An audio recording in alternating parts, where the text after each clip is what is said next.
பெஞ்சதுன்னா அந்த பெய்கிற ஒரு மணி நேரம் இருக்கு, அதுக்கப்புறம் எல்லா தண்ணியும் முடிஞ்சிட்டு அந்த அளவுக்கு நாங்க வந்து மழைநீர் வடிகால் பணிகள் மேம்படுத்தப்பட்டிருக்குன்னு சொல்றாங்க. தாம்பரம் தொகுதியில அந்த மாதிரியான காரியங்கள் எதுவுமே நடக்கலைங்கம்மா. தமிழகத்துல 25 மாநகராட்சி, சென்னை மாநகராட்சியை காட்டிலும் தாம்பரம் மாநகராட்சியில தான் சொத்து வரி உயர்வு என்பது கடுமையாக இருக்கு. அதிமுக ஆட்சின்னு வந்துட்டாலே இங்க பாஜக தான் ஆட்சி அப்படிங்கிற ஒரு நிலை தான் வந்து கட்டமைச்சு, அதுதான் நிதர்சனமா? பாரதிய ஜனதா கட்சிக்கும் தமிழக ஆட்சி பொறுப்புக்கு என்ன சம்பந்தம்? ஒன்றும் கிடையாது. இங்க வந்து வேட்பாளர், முதலமைச்சர் வேட்பாளர் அண்ணன் எடப்பாடியார் அவர்கள் தான். விஜய் அவர்களுடைய தாக்கம் எப்படி இருக்கும்னு நினைக்கிறீங்க? அதிமுக வாக்குகளை தான் பிரிப்பாங்கன்னு சொல்றாங்க. எம்ஜிஆரோட போயிட்டு பேசுறாங்க. 77 எப்படி எம்ஜிஆர் ஆட்சி பிடிச்சாரோ அந்த மாதிரி நாம பிடிப்போம் அப்படின்னு சொல்றாங்க. எம்ஜிஆரை யாரோடும் ஒப்பிட முடியாத ஒரு அவதார புருஷர். அவர் திடீர்னு அரசியலுக்கு வந்து ஆட்சி பிடிச்சதில்ல, படிப்படியாக பல்வேறு பொறுப்புகளை வகித்தவர். இதே தொகுதியில் அவர் சட்டமன்ற உறுப்பினராக இருந்தார். இங்கே ஒரு பிரச்சனைன்னா அவர் களத்தில் வந்து நிற்கக்கூடியவர்.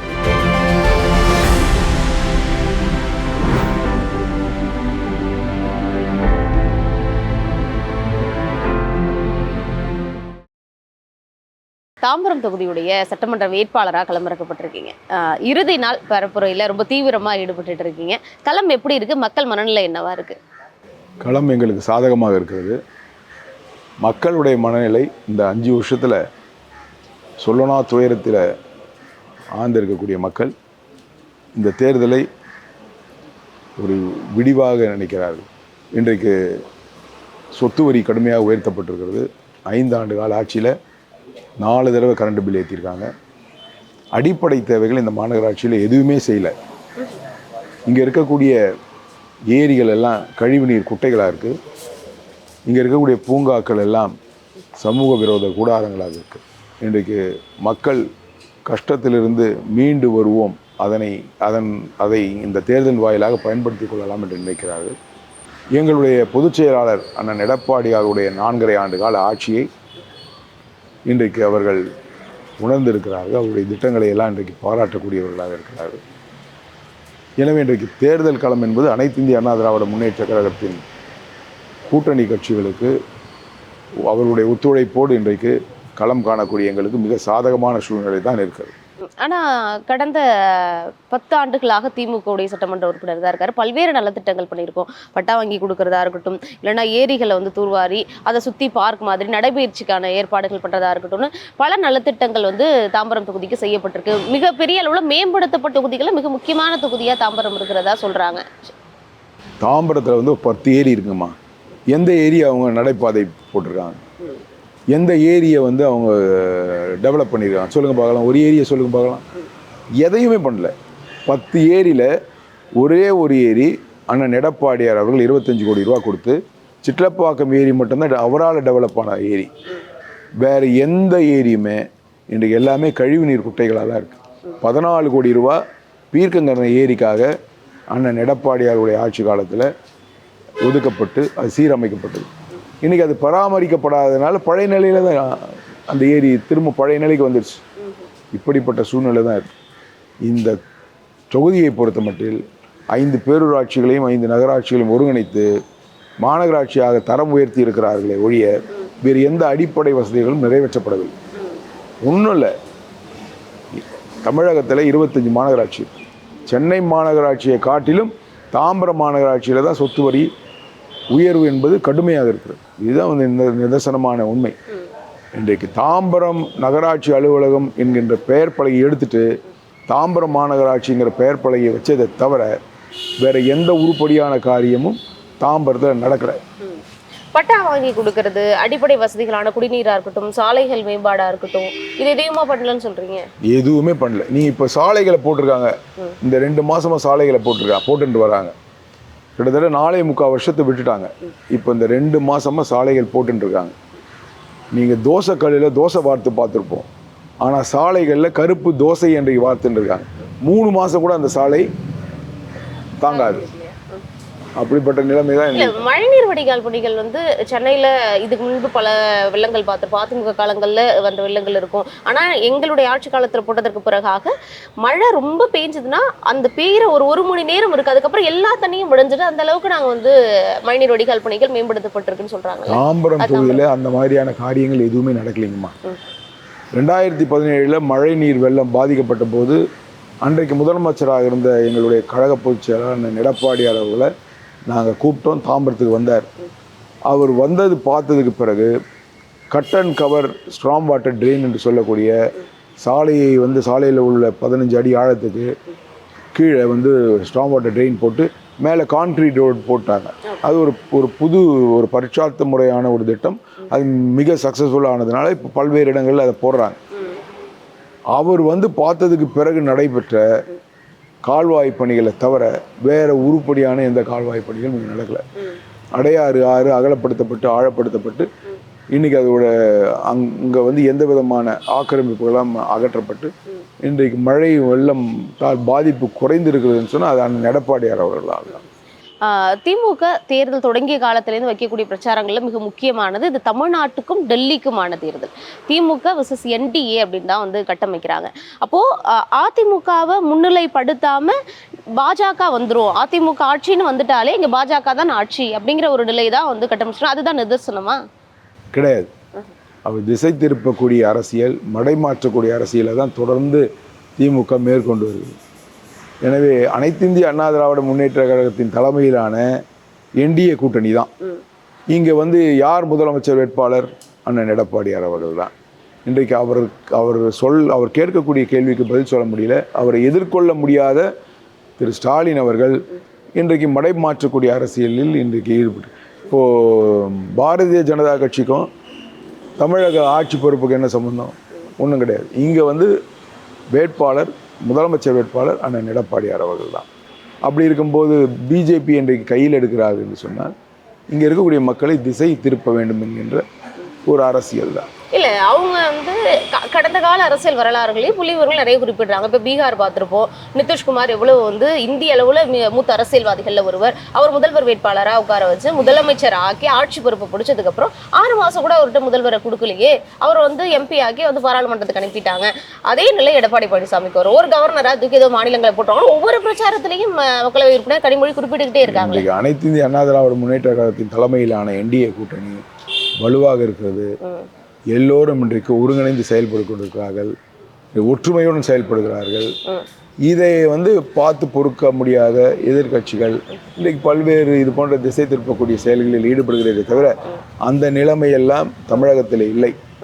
இன்றைக்கு எல்லோரும் ஏற்றுக்கொள்ளக்கூடிய ஒரு முதலமைச்சர் வேட்பாளராக, ஒரு ஆளுமை மிக்க தலைவராக எங்களுடைய அண்ணன் எடப்பாடியார் அவர்கள் இருக்கிறார்கள். எனவே இது போன்ற தவறான பிரச்சாரங்கள் புறந்தள்ள வேண்டியவை தான். தமிழக உரிமைகளை நீங்க விட்டு கொடுத்துருவீங்க அப்படிங்கிற ஒரு இது வந்து மக்கள் மத்தியில வந்து இருக்கு. அதனாலதான் மக்கள் வந்து திமுக இருக்கணும்னு நினைக்கிறாங்க. தொகுதி மறுவரையே வந்தது, திமுக எதிர்த்து குரல் கொடுத்தோம். ஆனா பாருங்க, பெண்களுக்கான மசோதா வந்து நாங்க எதிர்த்துட்டு வந்து திசை திருப்புறாங்க அதிமுக. அது 2023 செப்டம்பர்ல நிறைவேற்றப்பட்ட மசோதா.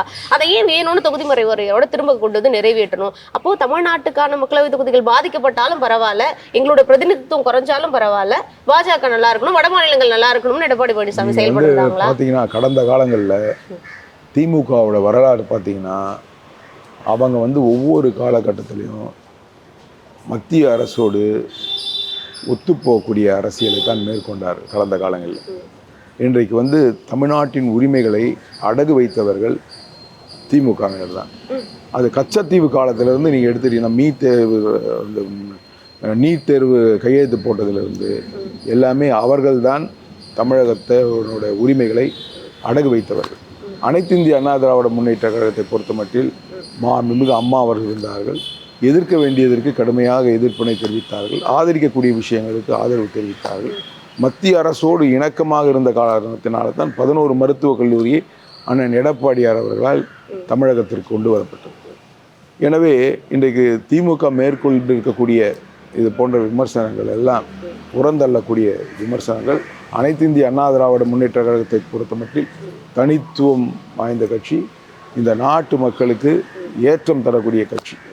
கால் நூற்றாண்டு காலமா நீங்க அரசியல்ல இருக்கீங்க, ஒரு மூத்த அரசியல்வாதி, உங்களுக்கு கள நிலவரம் அப்படிங்கிறது தெரியும். மக்களவை தேர்தல் முடிஞ்சதுக்கு பிறகாக உங்க பொதுச் செயலாளர் வந்து உங்க எம்ஜிஆர் மாளிகையில சொன்ன வார்த்தைகள்ங்கிறது, இஸ்லாமிய சொந்தங்கள் வந்து நம்மளை இன்னும் நம்பல, நம்ம வந்து பாஜக கூட இருக்கோம்னு நினைச்சிட்டு இருக்காங்க, வீடு வீடா போய் சொல்லுங்க நம்ம வந்து பாஜக கூட்டணியில இல்ல அப்படின்னு சொல்லி சிறுபான்மையினர்களுக்கு எப்பவும் குரல் கொடுப்போம்னு சொல்லுங்கன்னு சொன்னாங்க.